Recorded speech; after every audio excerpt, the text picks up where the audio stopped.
Welcome to Earl Stewart on Cars.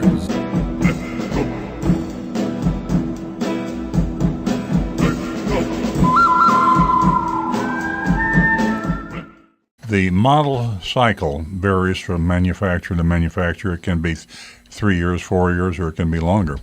And it's extremely important that when you're buying a new car that you understand and know what that cycle is for the model that you're interested in buying. I always advocate stick with the latest model car if you're leasing or buying. Now, I know there's an argument to be made for buying the old style, particularly when the new style is just coming out and there's maybe rebates and sales being run for the old model. But in my experience of some 46 years in this business, the discounts that you get on the old model before the new model changeover occurs do not offset the depreciation factor that you experience. You experience super depreciation when you go from an old model style to a new model style.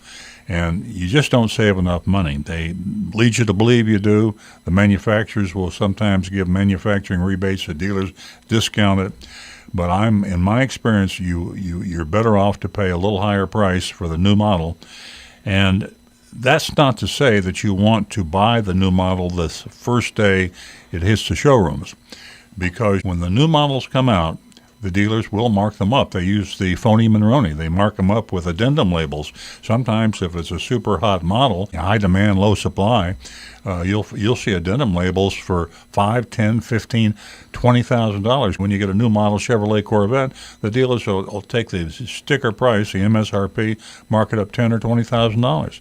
So it's all a matter of the specific model. It's a matter of supply and demand. And initially, there's a certain group of people out there in the market, they want to have the first of everything. They're standing in line, and they're willing to pay the price. So they watch the newspaper, they watch the television, they hear all the rumors, they get on the internet, when's that new model coming out? And then the day that it hits the showroom, there's that guy standing there, I want a new so-and-so. I want the first one on the block. I want to drive it home. I want to have the first of this new model. You pay through the nose for that. And if you want it that badly, that's fine, but you're going to pay thousands of dollars more. My advice is when a new model comes out, sit back and wait a little bit. You can come in, you can test drive it, you can look at it. Don't buy it, and certainly not during the first few days. Typically, this demand from these niche buyers that have to have the first car that comes out, that drops off pretty quickly. Sometimes it lasts, it might last months. Usually it's just a matter of weeks, and sometimes it's not even that. But be very careful.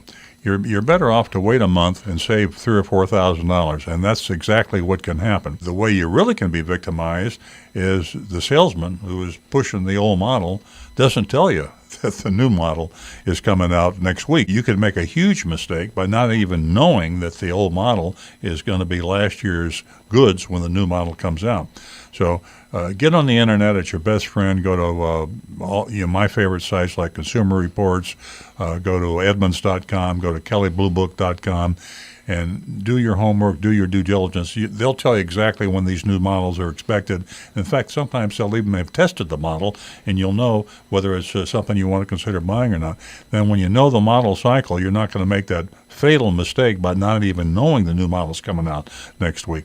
So it's something to be considered very, very seriously. No matter what you're going to buy, just be absolutely sure you know when the next model change on that model is going to occur.